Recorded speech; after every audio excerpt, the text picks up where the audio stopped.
Hello, my dear students out there. This is ARK representing Anakanai. Dear all, we are going to start a very important topic, documentation.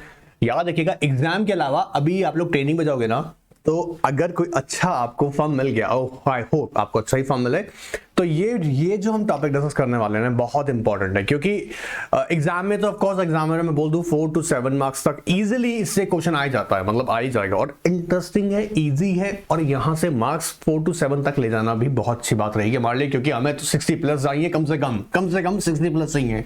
ठीक है, सो याद रखिएगा, फटाफट से start करते हैं। और आज का टॉपिक समझते हैं डॉक्यूमेंटेशन। जी हाँ, डॉक्यूमेंटेशन हम टॉपिक डिस्कस करने वाले हैं। सीएफएल स्टूडेंट्स याद रखिएगा, सीएफएल में हम लोग लास्ट चैप्टर डिस्कस कर रहे हैं डॉक्यूमेंटेशन। डॉक्यूमेंटेशन अगर मैं थोड़ा सा एक ओवरव्यू लेकर लेके बोलूं कि डॉक्यूमेंटेशन की इंपॉर्टेंस को, तो ऑफ कोर्स आज का डेट में हम अगर ध्यान से अगर देखें, डॉक्यूमेंट बहुत ही इंपॉर्टेंट रोल प्ले करता है, चाहे बिजनेस आपका किसी भी फॉर्म में हो, चाहे वो कॉर्पोरेट फॉर्म में बना रखा हो आपने, आप पार्टनरशिप फॉर्म में हो, चाहे एक सोल प्रोप्राइटर फॉर्म में हो। Documentation is very very very crucial aspects of every kind of businesses. अगर कॉर्पोरेशन के पर्सपेक्टिव से बोले तो ध्यान से सोचेगा खुद ही, corporation of course certificate of incorporation अपने आप में एक इंपॉर्टेंट डॉक्यूमेंट है। वो आप ये बताता है कि कंपनी इन एग्जिस्टेंस है, कॉर्पोरेशन इन एग्जिस्टेंस है। अगर हम और देखें, इसी के थ्रू हम बायलॉज को जब देखते हैं तो बायलॉज से बताता है कि कंपनी कैसे गवर्न होगा। इसके अलावा अगर हम ध्यान से देखें, शेयर होल्डर एग्रीमेंट कंपनी को कंट्रोल करने के एस्पेक्ट्स बताता है, तो ये डॉक्यूमेंट्स ही तो हुए, certificate of incorporation, bylaws, share holder agreement. वहीं एलएलपी के पर्सपेक्टिव से देखें तो एलएलपी के रजिस्टर्ड डॉक्यूमेंट्स या ऑपरेटिंग एग्रीमेंट्स, ये भी एक डॉक्यूमेंट है। अगर इन्वेस्टर के पर्सपेक्टिव से अगर देखें तो इन्वेस्टर्स को भी तो इंटीमेशन और जो डिस्क्लोजर्स दिए जाते हैं वो डॉक्यूमेंटेशन फॉर्म में दिए जाते हैं, तो वो भी क्या है, उसके लिए इंपॉर्टेंट है डॉक्यूमेंटेशन। और रेगुलेटर के पर्सपेक्टिव से अगर कहा जाए तो इन्हीं डॉक्यूमेंटेशन की नॉन कंप्लायंस होने पर, जी हाँ, अगर यही डॉक्यूमेंट्स अगर आपने कंपाइल नहीं किए हैं एज पर द लॉ और जो भी रिक्वायर्ड लॉ है उसके अकॉर्डिंग नहीं किए, इन दैट केस क्या होगा, आपके ऊपर पेनल्टीज लगेंगी। So what I'm trying to tell you, this chapter is actually very very important. इसकी इंपॉर्टेंस अलग अलग पॉइंट पर्सपेक्टिव हम समझेंगे। इंपॉर्टेंट क्या है याद रखिएगा, जैसे मैंने अभी आपको बताया कि डॉक्यूमेंटेशन का रूल। आज के सेशन में सबसे पहले जो कि हमारे चैप्टर की डिमांड है, हम लोग जाएंगे आईपीओ से रिलेटेड, मतलब आईपीओ में डिफरेंट स्टेजेस जो होती हैं वहां हम समझेंगे क्या क्या इंपॉर्टेंट डॉक्यूमेंट्स यूज होते हैं। आई ट्राई माय बेस्ट कि आपको डॉक्यूमेंट्स समझाऊं भी और बताऊं भी प्रैक्टिकली उनकी एप्लीकेशन कैसी है। So start with chapter number 16 documentation. मैं चाहूंगा कि चैप्टर का जो इंट्रोडक्शन है, लर्निंग ऑब्जेक्टिव, वो आप एक बार रीड जरूर कर लें। जो मैंने अभी बताया है उन्हीं एस्पेक्ट्स को यहाँ कवर किया गया है, तो ताकि क्लैरिटी ज्यादा आ जाए। ठीक है, अगर हम हमारे टॉपिक की तरफ जाते हैं और हम कहते हैं documentation for IPO and FPO, देखिए बहुत ध्यान से सुनिएगा क्योंकि बहुत सारे डॉक्यूमेंट्स हैं, तो आपको लगेगा कि सर मैं याद कैसे करूंगा। याद करना ही नहीं है, मेरे साथ सुनते जाइएगा, पढ़ते जाइएगा, 2-4 बार रिवाइज करते जाइएगा, क्योंकि ये टॉपिक आप जब भी पढ़िएगा, जी हाँ मैं पहले बता दूं, डॉक्यूमेंटेशन चैप्टर आप जब भी आइएगा जब आपने एक बार पूरा सब कुछ सीएफएल में कंप्लीट कर लिया हो।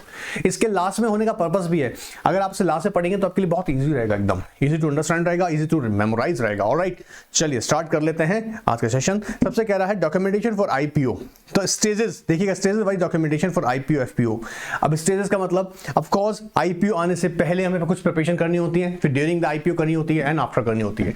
अब ये एक कंपनी सेक्रेटरी के स्टूडेंट को क्यों अच्छे से आना चाहिए, उसका रीजन है बहुत बड़ा ना, क्योंकि कंपनी सेक्रेटरी का स्टूडेंट को एक्सपेक्ट किया जाता है, खास तौर से लिस्टेड एंटिटी ये एक्सपेक्ट करती है कि कंप्लायंस ऑफिसर का रेगुलेशन 6 याद कर लो मेरे बच्चों, आईसीडीआर के अंदर ये एक्सपेक्ट, सॉरी एलओडीआर के अंदर रेगुलेशन 6 याद कर लो, एक्सपेक्ट किया जाता है कि कंप्लायंस ऑफिसर इन सब बातों का इंश्योर करे। So let's start with the documentation IPO. और सर मैं आपको यहां बताऊंगा भी बच्चों कि कौन कौन से क्वेश्चंस एग्जाम के लिए बहुत प्रोबेबल हैं। ठीक है, सो ध्यान से सुनिएगा।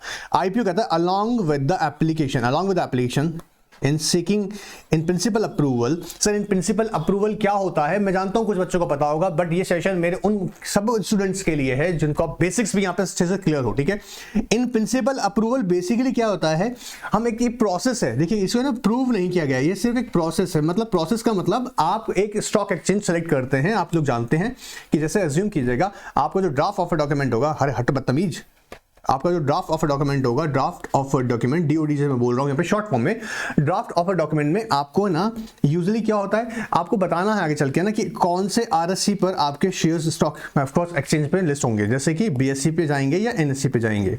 ठीक है, अब क्या होता है आपका ना ये जो प्रोसेस है, सबसे पहले आपका अप्रूवल लेना बहुत जरूरी होता है। लेकिन इन प्रिंसिपल अप्रूवल का मतलब होता है कि आपका जो एप्लीकेशन है उसको स्टॉक एक्सचेंज कंसीडर करेगा। कैसे कंसीडर करेगा? वो देखेगा कि जो प्रोसेस करने की रिक्वायरमेंट्स आईपीओ में जो डॉक्यूमेंटेशन करना है एज पर द रेगुलेशंस वो पूरी हो रही है नहीं हो रही है। सपोज तो ये साइमल्टेनियसली चल रहा है, आरएससी भी ऑब्जर्व कर रहा है। ऐसा नहीं है कि आरएससी ने आपको अप्रूवल दे दिया, सबसे पहले आपको अप्रूवल दे दिया और बाकी का काम आप बाद में कर रहे हैं। वो आपका यहां पर इन प्रिंसिपल अप्रूवल मतलब यहां पर है कि वो आपको एग्जामिन करता रहेगा। एग्जामिन करता रहेगा मतलब प्रोसेस चलता रहेगा, आप डॉक्यूमेंटेशन जो फर्दर डॉक्यूमेंटेशन है वो कंटिन्यू करते रहेंगे, ठीक है। एंड जब सारी चीजें कंप्लीट हो जाएंगी तो वहां से भी आपको आरएससी से भी अप्रूवल मिल जाएगी, ठीक है। तो एक प्रोसेस होता है इन प्रिंसिपल अप्रूवल जो कि बेसिकली आप कंसर्न स्टॉक एक्सचेंज से रिक्वेस्ट कर रहे हैं। सो सबसे पहले आप क्या स्टेप लेंगे, क्योंकि आपके अपने जो भी इन्वेस्टर्स होंगे, पर्सपेक्टिव इन्वेस्टर्स होंगे, उनको पता होना चाहिए ना कि आपके सिक्योरिटीज कहां अवेलेबल होने वाली है, बीएससी, एनएससी या किसी लोकल स्टॉक एक्सचेंज पे। सो कहता है सबसे पहले along with the application for seeking in principle approval of exchange to the use the name of exchange in the offer document, the following documents information shall be filed by the company with the stock exchange। अब examiner के perspective से देखिएगा, अब आपके mind में question आ सकता है। तो सबसे पहले हम क्या कर रहे हैं, स्टॉक एक्सचेंज को याद रखिएगा, थोड़ा सा अपने मॉड्यूल को भी इजी बनाइएगा, साइड में नोट कीजिएगा कि स्टॉक एक्सचेंजेस को कौन कौन से डॉक्यूमेंट्स देने हैं फॉर इन प्रिंसिपल अप्रूवल के लिए, ठीक है। So let's start with the first. Now the 5 copies of the draft of a document, कह रहा है 5 copies of the draft of a document. क्यों सर 5 कॉपीज है? बेटा डिपार्टमेंट में डिफरेंट लेवल पे जाती हैं ताकि उन्हें कंसीडर किया जाए। तो हम लोग कह रहे हैं क्योंकि ड्राफ्ट ऑफ अ डॉक्यूमेंट एक डिटेल्ड डॉक्यूमेंट है, you know on an average अगर मैं कहूं, depends on company to company, but generally 150 to 300 pages के अराउंड ये एक ड्राफ्ट ऑफ डॉक्यूमेंट रेडी होता है, ठीक है। आप इसको और ज्यादा देखना है तो आप सेबी का वेबसाइट पे जाके देखिएगा, क्योंकि अभी हमारे सेशन के अंदर ड्यूरेशन लिमिटेड है, ठीक है। इस सेशन में मैं आपको नहीं बताऊंगा अभी, लेकिन सेबी का वेबसाइट पे आप देखेंगे draft of a document file होते रहते हैं फॉर ऑब्जर्वेशन, तो वहां जाके भी रीड कर सकते हैं, अगर बट एग्जाम्स के बाद देखिएगा ज्यादा अच्छा है। Alright, so 5 copies of draft of a document हम देंगे। फिर कहते हैं copy of resolution pass by the board, copy of resolution pass by the board, ठीक है, by the board for issue of security and by the share holders at the AGM, EGM जैसा भी होगा। तो अब यहां सर मैं कैसे याद रखूंगा, आप शॉर्ट में अपने यहां पास में नोट में डाल लीजिएगा BR एंड SR, इसका क्या जाएगा, कॉपी देना होगा, क्योंकि आपको आरओसी को बताना, सॉरी आरएससी को, regional of course regional stock exchange जो भी आपका स्टॉक एक्सचेंज है उसको इंटीमेट करना पड़ेगा कि हमने, मतलब ये डॉक्यूमेंट बता रहा है कि हमने अपने डायरेक्टर्स की अप्रूवल ले ली है और हमारे कंसर्न जो स्टॉक एक्सचेंज है, सॉरी हमारे जो शेयर होल्डर्स हैं, शेयर होल्डर्स के हमने कंसेंट ले लिए बाय पासिंग SR। तो कॉपी ऑफ रेजोल्यूशन भी जहां सबमिट करेंगे 5 कॉपी साथ में BR एंड SR का कॉपी जाएगा। फिर आता है next step, copy of letter with the draft of a document with the SEBI. अब ये क्यों करते हैं, क्योंकि ऑब्जर्वेशन के लिए, सेबी ऑब्जर्वेशन भी तो करेगा ना, तो एक कॉपी किसका आएगा कि हमने सेंड कर दिया है लेटर, क्या, copy of the letter with which the draft of a document was filed with the SEBI. क्या हो रहा है कि हमने ड्राफ्ट ऑफ डॉक्यूमेंट के साथ फाइल किया है, सेबी साथ में। फिर आ जाता है, बेटा आपको याद होगा इसी को ऑब्जर्वेशन लेटर यहाँ पे आप सेबी चेक करेगा, ठीक है। Acknowledgement through the which draft of a document was filed with the SEBI। SEBI को तुमने कर दिया, बट SEBI ने उसको रिसीव किया नहीं किया, इसकी एक्नॉलेजमेंट भी तो देनी जरूरी है, नहीं समझे? समझो कि आपने कहा कि हमने क्या कर दिया है कि हमने ड्राफ्ट ऑफ डॉक्यूमेंट्स सबमिट कर दिया है सेबी ऑब्जर्वेशन के लिए। अभी मैंने कहा कि आपकी सेबी की वेबसाइट पे आपको मिल जाएंगे, ठीक है। आप सेबी की वेबसाइट जाएंगे, ड्राफ्ट ऑफ डॉक्यूमेंट वहां अपलोड होते हैं क्योंकि ऑब्जर्वेशन में है और पब्लिक कमेंट के लिए रखे जाते हैं। पब्लिक कमेंट मतलब वहां नहीं कर रहे हैं, सेबी की वेबसाइट पे नहीं कर रहे हैं, बताते हैं अभी भी, ठीक है। So what I am trying to tell you कि हमने सेबी को भी इंटीमेट कर दिया है, तो स्टॉक एक्सचेंज के कहा ठीक है सेबी की नॉलेज में आ चुका है, वो कैसे आएगा, एक्नॉलेजमेंट से, क्लियर है। फिर आगे कहता है last latest date and period up to which the information which have been incorporated in draft of a document and the date of opening of public issue to be initiated as soon as it is finalised. अपने आप सोचो देखिएगा, जो information material information होगी, financial non financial information होंगी जो कि हमने कवर कर लिया हमारे ड्राफ्ट ऑफ डॉक्यूमेंट में।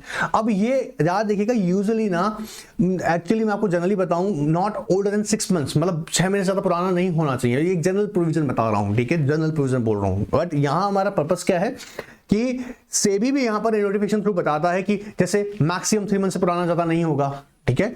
उसके पीछे लॉजिक एक बहुत बड़ा समझेगा, जो इंफॉर्मेशन है उसी इंफॉर्मेशन के बेसिस पे आपने ड्राफ्ट ऑफ डॉक्यूमेंट प्रिपेयर तो कर लिया है, लेकिन उसी इंफॉर्मेशन के बेसिस पे जो आपका पर्सपेक्टिव इन्वेस्टर है वो उस पे ही डिसीजन लेगा।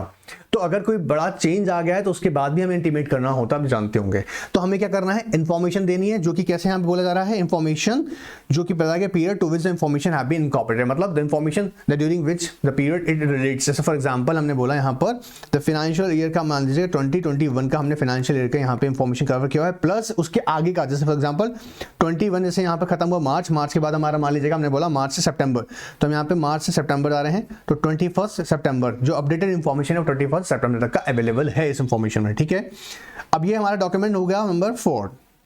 अब आता है कुछ अंडरटेकिंग्स, देखिएगा अंडरटेकिंग्स का मतलब है किन से, कौन कौन से यहाँ पर अगर देखा जाए इंटरमीडिएटरी इन्वॉल्व होने वाले हैं इस केस में।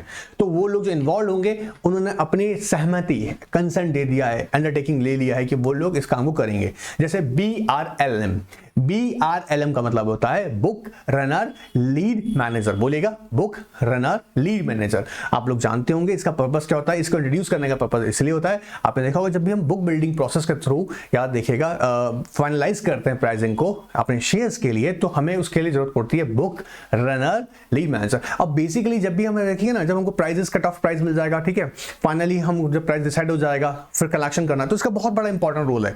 आई होप इंटरमीडिएट से चैप्टर में आपने पढ़ा होगा, मैं उम्मीद कर रहा हूं, लेकिन किसी को लगता है कि नहीं है क्लैरिटी, तो आप मेरे से अलग से व्हाट्सएप याद रखिएगा, व्हाट्सएप के व्हाट्सएप पे जो नंबर शो हो रहा है पीछे, आप इन पे हमसे पूछ सकते हैं, ठीक है। एनीवेज नेक्स्ट करते हैं। So undertaking from BRL lead manager confirming that the draft of a document contains all material disclosure true and adequate to enable the applicants to take the informed decision.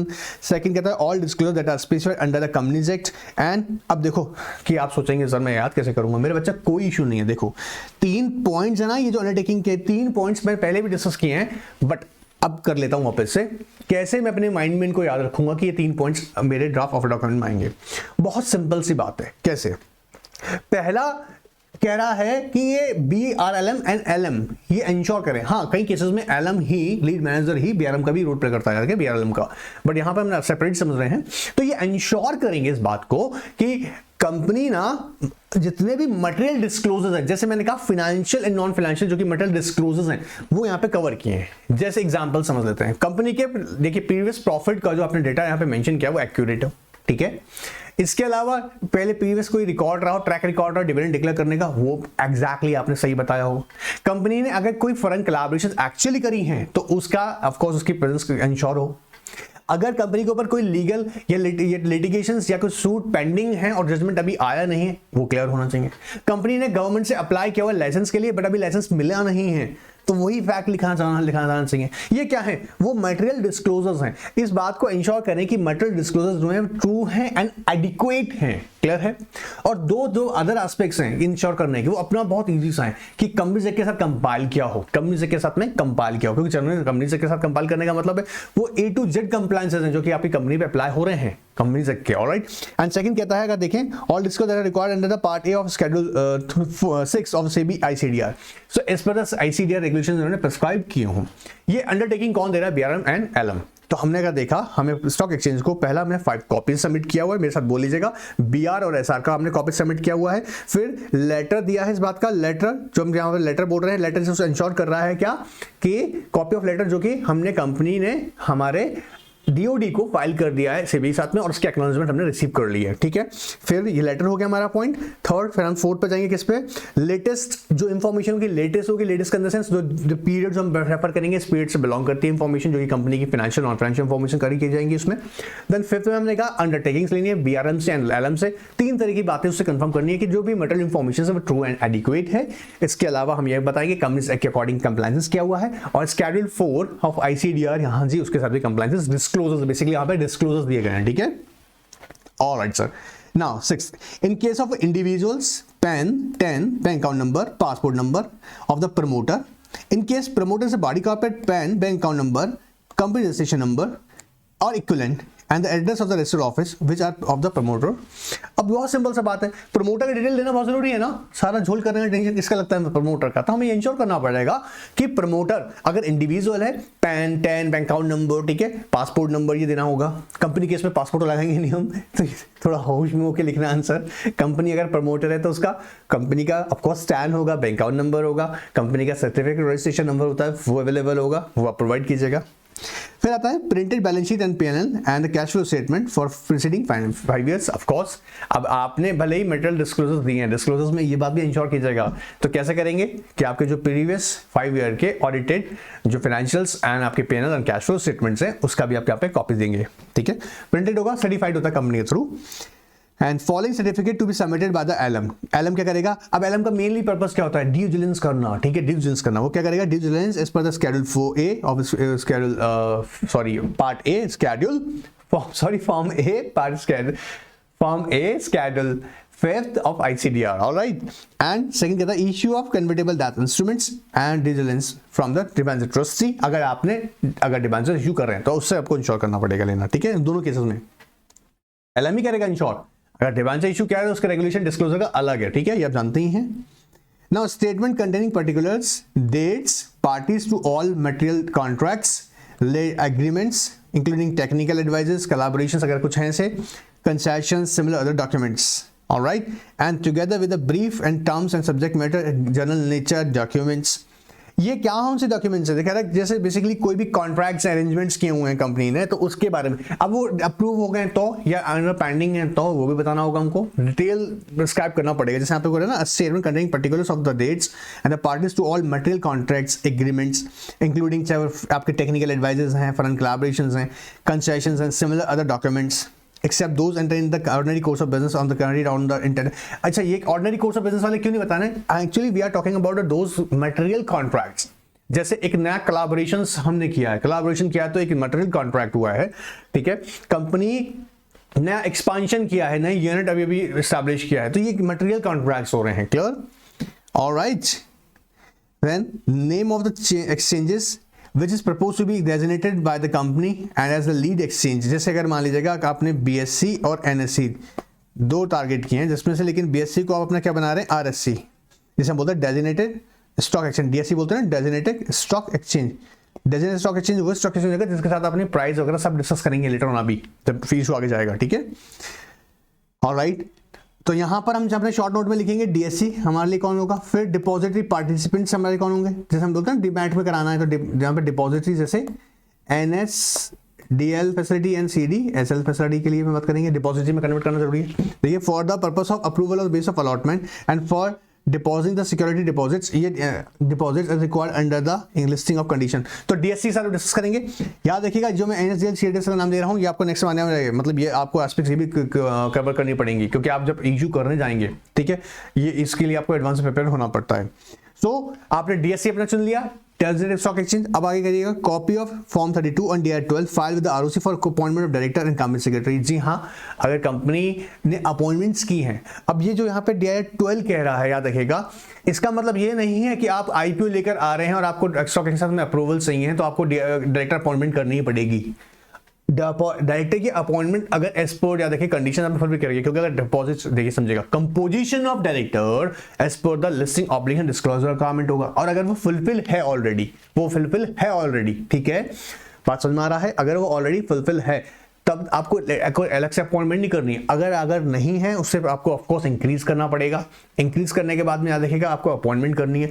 Appointment अगर आप कर रहे हैं तब DI 12 आपको 30 days के अंदर file करना पड़ेगा। पहले कंपनी सेक्रेटरी की अपॉइंटमेंट नहीं थी, अब अगर लिस्टेड एंटिटी बन रहने वाली है तो ऑफकोर्स आपके लिए मैंडेटरी हो जाएगा, ठीक है। All right, now the memorandum and articles of the company submit कीजिएगा इसको भी स्टॉक एक्सचेंज में। And further confirmation from the issuer company and BRNM and lead manager confirming that. अब देखिए यहाँ पर कंफर्मेशन में क्या क्या लेना है, इससे पहले एक बार हम फिर समझ लेते हैं कि कुछ जनरल डॉक्यूमेंट्स हैं जो हमने स्टॉक एक्सचेंज के साथ में फाइल करने होंगे, याद रखिएगा, ठीक है। कब लेने हैं? स्टार्टिंग से भी है IPO से, ठीक है, अभी शुरू भी नहीं हुई कहानी। हाँ, अब देखिएगा confirmation from the issuer company, तीन यहाँ पे देखिए, तीन पे फोकस हो रहा है, इश्यूअर BRLM एंड LM पर। क्या company is eligible to make the issue, company क्या कर रहा है एज पर रेगुलेशन 5। अब आप अच्छे से याद कीजिएगा, आपने ICDR पढ़ा हुआ है, इसलिए कह रहा हूँ चैप्टर पढ़ना बहुत ईजी अगर आपने पहले पढ़ा है। ICDR के अकॉर्डिंग रेगुलेशन 5 एंड याद रखिएगा एंड 7 रेगुलेशन आपने पूरा किया हो। मैंने अमेंडमेंट सब कैरी कराए थे, इन सब पे बात करी, आई होप आपको याद होगा, ठीक है। ये कंफर्मेशन कंपनी देगी और देखिएगा अगर यहाँ पर गड़बड़ होता है तो कंपनी लायबल हो जाएगा। इवन BRLM को भी इंश्योर करना है और LM को भी इंश्योर करना है इस बात को कि हाँ जी कंपनी एलिजिबल है as per regulation 5 and 7 of ICDR। Company's compliance with the all eligibility criteria is of the exchange of listing on the main board. जी हाँ, जैसे कम से कम नेटवर्क कितना 25 करोड़ का हो तो ये aspect spread up sorry condition में देखेंगे, जो इशू लेकर आ रहा है उसके कंडीशन में देखेंगे। तो इट मींस दैट कि वो सेबी याद रखिएगा, सेबी इस बात पे फोकस करेगा कि क्या ये एंटिटी मेन बोर्ड पर लिस्टिंग होने के लिए जो एलिजिबिलिटी क्राइटेरिया है उसे पूरा कर रही नहीं कर रही है। अब मेन बोर्ड यहाँ पे किसको कर रहे हैं, of course RSC BSc NSC को हम कहना चाह रहे हैं यहाँ पे आरएससी, जो कि basically your word companies in compliance with the eligibility requirement of as for the IPO as laid down regulation. अब याद होगा 6 and 6(2) दो तरह से होता है, याद रखिएगा।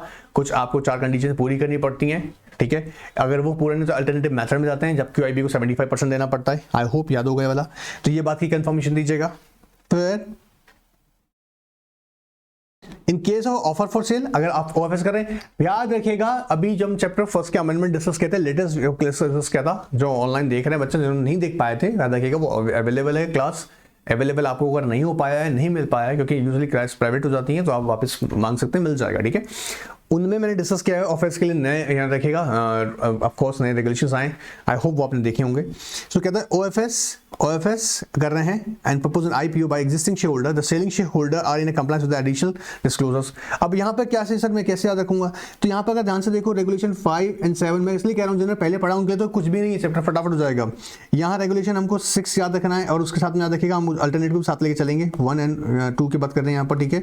इन पे फोकस रखिएगा, ओएफएस की बात कर रहे हैं यहाँ पे, ठीक है। ये अपने आप कंफर्मेशन समझ में आएगा। मैं ये नहीं कह रहा कि स्टेटमेंट पूरा पढ़ के आप याद कर रहे हैं, बार बार आपको लग रहा है भूल जाएंगे, तो अगर पहली बार पढ़ रहे हैं तो दिक्कत आएगा, ठीक है। आपने अगर अभी तक नहीं पढ़ा है, मतलब आपने इस बुक को पढ़ना ही इनसे स्टार्ट करें तो गड़बड़ हो जाएगी। अगर आपने बुक पढ़ लिया है और उसके बाद आप मुझे सुन रहे हैं तो आई गारंटीड आपके लिए बहुत इजी चैप्टर है, ठीक है। अब यहाँ साइड में रेफरेंसेस के लिए जरूर लिखिएगा 5 and 7, 6 यहाँ पे सेक्शन 6 सबसेक्शन 1 इस तरह से लिख लीजिएगा, ताकि आपको कम ये याद रहेगा कि कौन कौन सी कंफर्मेशन कंपनी और इशूअर को, इशूअर BRLM NLM को देनी है, ठीक है। फर्दर देखेंगे क्या, no restrictive clause in articles of the of course, कोई भी रिस्ट्रिक्टिव क्लॉज नहीं होना चाहिए, जैसे restrictive in terms of right, ठीक है।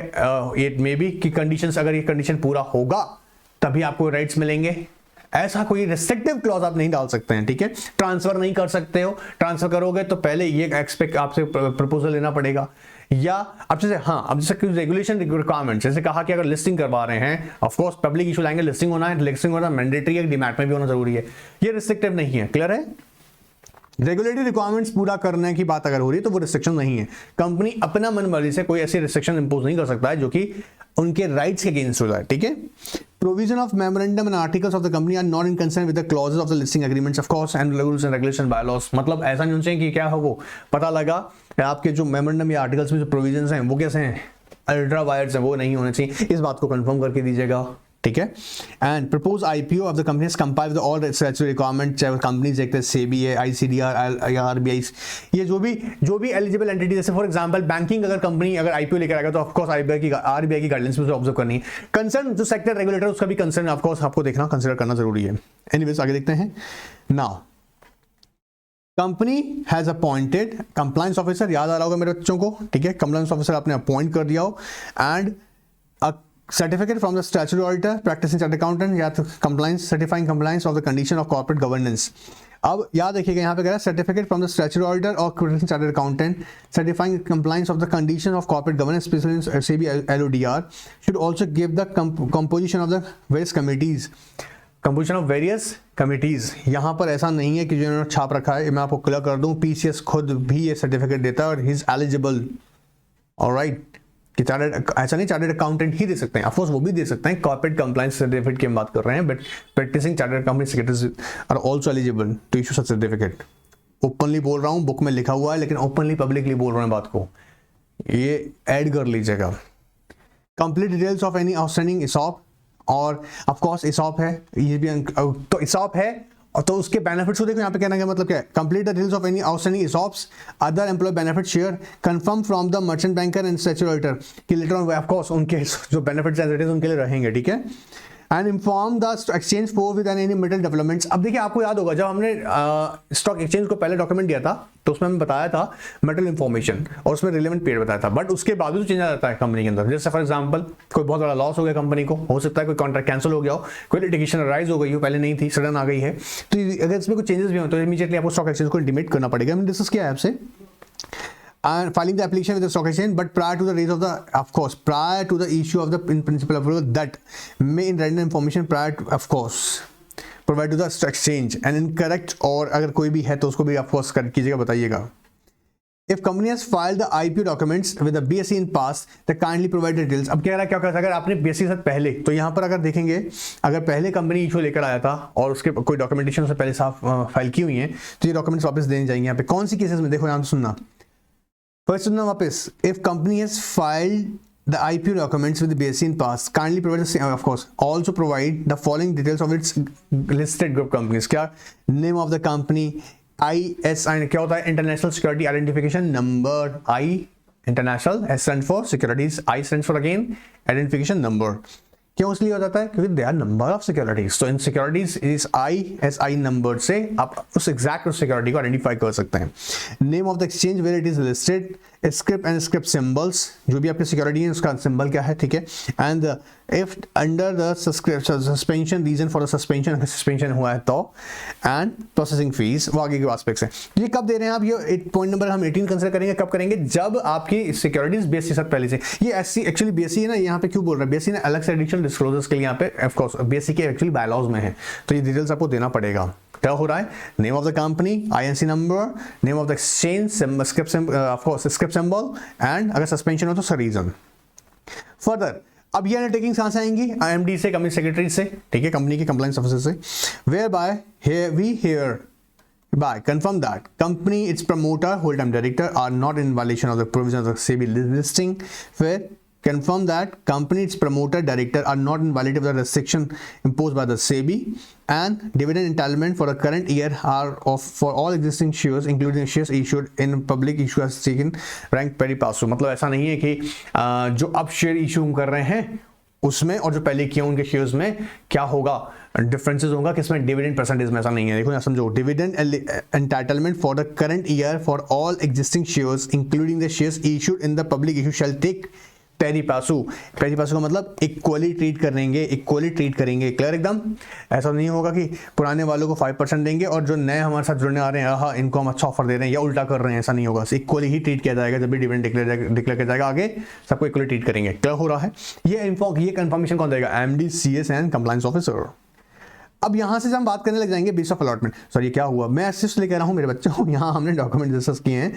अब देखो यहीं से क्वेश्चन कैसे बन सकता है. देखो ध्यान से देखना, ये पॉइंट नंबर 13 से अपने आप एक क्वेश्चन है अपने आप में कि कंफर्मेशन क्या क्या लेनी पड़ती है. ये अपने आप क्वेश्चन है, ध्यान से देखना. फिर बाद में तुम बोलते हो सर ये क्वेश्चन कहाँ से आया, ये यहीं से आएगा और कहाँ से आएगा, ठीक है. और यहाँ से हम ध्यान से देखें पॉइंट 1 to 12, ये इन प्रिंसिपल अप्रूवल वाले कॉन्सेप्ट में क्वेश्चन आपसे पूछ सकता है कि क्या क्या डॉक्यूमेंटेशन आपको कंपनी के स्टॉक एक्सचेंज सबमिट करना पड़ेगा. यहाँ क्या क्या कंफर्मेशन, स्पेसिफिकली कंफर्मेशन के क्वेश्चन आ सकता है. डॉक्यूमेंटेशन तो अभी भी कंटिन्यू चल रही है बट यहाँ पे स्पेसिफिकली क्या बोलेंगे हम लोग, जो कंफर्मेशन प्लेन है. तो क्वेश्चन इससे भी ड्रॉ हो सकता है. एक छोटा सा क्वेश्चन ये भी बन सकता है सब क्वेश्चन के फॉर्म में, ठीक है. Now let's understand the basis of allotment. अब जरा अलग इंपॉर्टेंट स्टार्ट हो जाएगा कॉन्सेप्ट. बेसिस ऑफ अलॉटमेंट में कहता है one soft copy of the final prospectus file with the ROC and it's acknowledgement of copy. Clear हो रहा है. क्या कह रहे हैं, बेसिस ऑफ अलॉटमेंट स्टार्ट करेंगे. सबसे पहले क्या करेंगे, आप यहां पर फाइनल जो प्रोस्पेक्टस आपका है, कहता है one soft copy of final prospectus. Actually ROC के पास में लास्ट में ही पहुंचेगा ना, बात पकड़ मारा है. ROC के पास में लास्ट पहुंचेगा. ROC क्योंकि लिस्टेड के कॉन्सेप्ट में याद रखिएगा stock exchanges and SEBI observance यहाँ पे ज्यादा कर रही हैं चीजों को, ठीक है. Proceeding details, minutes of the of course basis of allotment verified, signed by the RNT, all right, the share transfer agents, where I'm responsible for the post issues and issuer along with the reasons for exceptions to rejections cases. All right sir. Category wise summary list of the technical rejections. अब यहाँ पर सारा हम लोग basis of allotment decide कर रहे हैं कि एक प्रोसेस स्टार्ट हो चुका है, ठीक है. Application number, category number, of course ये जितना भी नंबर आएगा जैसे DPID, CLID, DP मतलब डिपॉजिटरी पार्टिसिपेंट ID आएगा, आइडेंटिफिकेशन, ठीक है. क्लाइंट, CL का मतलब क्लाइंट आइडेंटिफिकेशन नंबर. बेसिकली कितने नंबर का होता है ये, 16 डिजिट्स का होता है. याद रखना 16 डिजिट्स का होता है, जिसमें फर्स्ट 8 डिजिट्स होती है ना वो DPID होती है, DPID होती है. और जो रेस्ट 8 डिजिट्स होती हैं इसके अंदर वो होती है कस्टमर ID. जैसे मान लीजिएगा 21 का 60 नंबर कहाँ मिलेगा, आपका डीमैट अकाउंट नंबर होगा. डीमैट अकाउंट नंबर है, डीमेट अकाउंट नंबर है, क्लियर है, 16 डिजिट्स का। उसका फर्स्ट आईडी किसकी, डीपी की। जैसे आपके मान लीजिएगा डीपी कौन होगा, जैसे डिपॉजिट पार्टिसिपेंट्स, लाइक अगर बैंक हैं, आप जानते हैं ना बैंक हैं, या ब्रोकर फर्म्स हैं, या कोई फाइनेंस इंस्टीट्यूशन है जो फैसिलिटी प्रोवाइड करता है, क्या होता है, डीपी की। तो उस बैंक का नेम मतलब बैंक की आईडी, तो 8 डिजिट उस बैंक के स्पेसिफिकली रेफर की हुई होगी, प्लस आपकी आईडी होगी। आपका आईडी मतलब जो आपका डिमेट अकाउंट है, तो टोटल जब डिमेट अकाउंट बन रहा है 16 डिजिट का है, तो उसका डिटेल, ठीक है, सर वेरीफाई करेंगे चीजें। फिर copy of statutory advertisements release in respect of the public issue offer for sale opening and closing of the issue price version if any and up to date of stage allotment. Auditor certificate from the following, auditor से लेना है, जैसे minimum promoter contribution, हाँ जी receive कर लिया, ये होगा जरूरी है ना, कंफर्म करना कि भाई मिनिमम प्रमोटर कंट्रीब्यूशन आया नहीं आया, तो ऑडिटर कंफर्म कर इस बात को। Minimum contribution has been brought by alternative investment, अब हो सकता है कि यू नो व्हाट 10% लेकर आया हो, 20% लेकर आना जरूरी है, लेकिन 10% प्रमोटर का डायरेक्ट है, बाकी उसने कैसे अरेंज किया हुआ है, एआईएफ के थ्रू, वीसीएफ के थ्रू, या शेड्यूल बैंक के थ्रू, पीएफआई के थ्रू, इंश्योरेंस कंपनी के through, registered this insurance of course, ठीक है। And verification of the same shall be provided in the date of the receive of the from each of the such and party with percentage of the post, of course कितना कितना कैसा contribution है वो सबको बताना पड़ेगा। ये कौन इंश्योर करेगा, स्टैट्यूटरी ऑडिटर। डिक्लेरेशन लेना दीजिएगा कहाँ से, एमडी से, सीएस से, that there is no injunction और prohibition order for competent court, कि भैया ऐसा कुछ नहीं है, यहाँ रोक टोक लगा कुछ कोर्ट ने।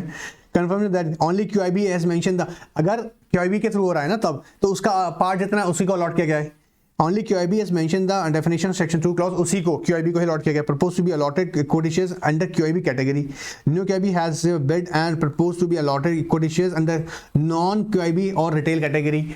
जो क्यूआईबी का पोर्शन है ऑफ कोर्स क्यूआईबी को दिया गया है, जो रिटेल का वो रिटेल को दिया गया है, वो कंफर्म करना होता है। Base of allotment has been prepared in compliance with SEBI SED regulations, companies comply with the regulations, ठीक है। ये जो हाईलाइट कर रहा हूं ना, ये कीवर्ड्स हैं, समझ रहे आ रहा है, ये आपको सिर्फ बुद्धि में रखना है। मैं कह रहा हूं, बार बार कह रहा हूं, जिन्होंने पहले पढ़ा हुआ है, पूरा ये मॉड्यूल पूरा कंप्लीट किया हुआ है, ऑफ कोर्स मेरा स्टूडेंट ने किया हुआ है, मैं वही कह रहा हूं, उनके लिए इजी एकदम। ये तो नया देख रहा है तो उसके लिए डिफिकल्ट हो सकता है, इसलिए स्पीड से करा रहे हैं। टेक्निकल कोई वर्ड होगा तो मैं फिर कह रहा हूं, आपको मुझसे पूछ सकते हैं व्हाट्सएप पे।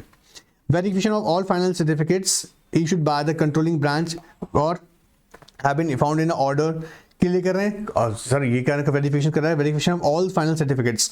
फिर कहता है validation of the electronic bids deposit with the depository records of DP, client ID and PAN, and SEBI has sought a relaxation for PAN mismatch applications. Copy of the approval of course letter as well as the true copy of the request of the later letter to the SEBI should be submitted. ये वाला point देखो ध्यान से। 11 approval from SEBI sought for relaxation PAN mismatch application. Then the copy of SEBI approval letter as well as the true copy of the letter request letter to SEBI. कब हो रहा है, जब PAN mismatch हो रहा है, issue आ रहा है।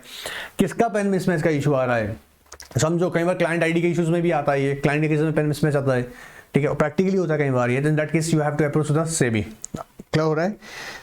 अब यहाँ से हम जो आगे जाएंगे ना, चेकलिस्ट फॉर लिस्टिंग आईपीओ जाएगा सर, मतलब अब यह, अब देखो यहाँ से जितना भी हम पढ़ने वाले एस्पेक्ट्स हैं यहाँ से, जैसे अगर हम देखें checklist for listing of IPO, T+2 day मतलब 2 वर्किंग डेज, कब से बात कर रहा है, क्लोजर ऑफ द इशू, आपका इशू क्लोज हो गया 2 वर्किंग डेज के अंदर, क्या काम कर लेना आपको, due diligence certificate by the settlement, of course due certificate मतलब अब तक का जो प्रोसेस इशू का लेकर आए हैं वो हमने कंप्लीट कर लिया है as per the compliances. Due diligence certificate क्या करता है, इंश्योर करता है कि कंप्लायंसेस जो भी थे कंपनीज एक्ट के, एनसीबी आईसीडीआर के, वो पूरे कर गए, तो उसका इसका सर्टिफिकेट लिखा है किससे, मर्चेंट बैंकर से।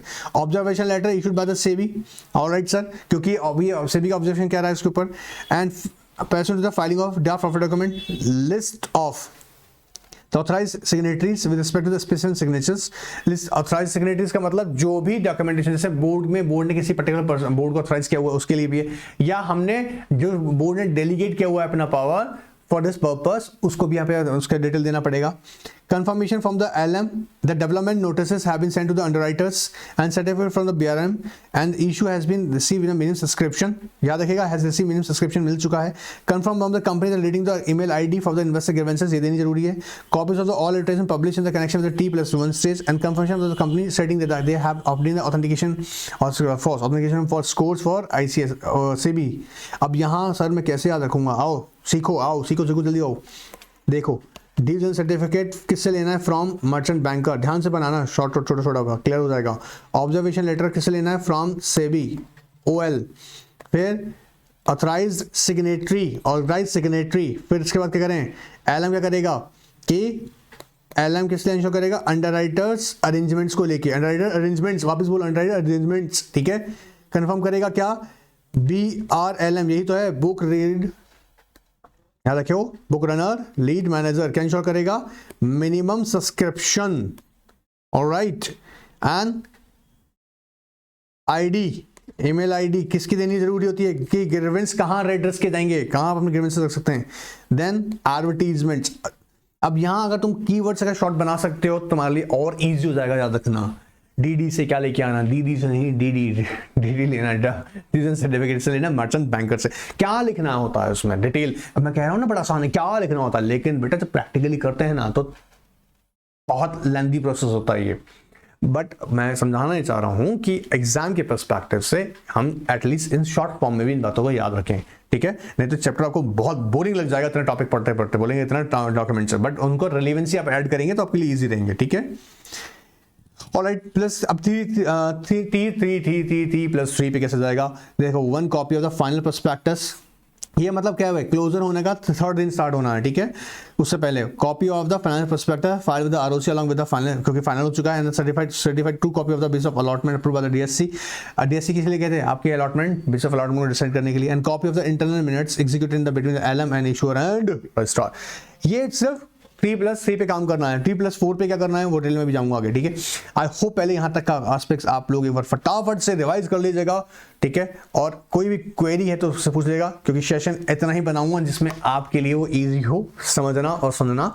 बड़े सेशन रहेंगे, आप बोर हो जाएंगे, लेकिन मैं कह दूं बोर वही स्टूडेंट होगा जो स्टूडेंट इसको फर्स्ट टाइम सुन रहा है, इस चैप्टर को नहीं, इस कॉन्सेप्ट को पहली बार सुन रहा है। और अगर एग्जीक्यूटिव में भी अगर आपने अगर सिक्योरिटीज लॉ अच्छे से पढ़े हैं तो यहाँ पे मैं पूरी उम्मीद करता हूँ कि आप लोगों को दिक्कत नहीं आ रहा होगा, ठीक है। क्वेरी रहता है किसी टेक्निकल वर्ड पर, किसी फॉर्म, किसी एस्पेक्ट्स में, तो ऑफकोर्स व्हाट्सएप पूछेगा, छोटे छोटे सेशन बनाएंगे, और टेस्ट सीरीज चल रहा है, कंटिन्यू अटेंड करते रहेगा। All right, goodbye, take care.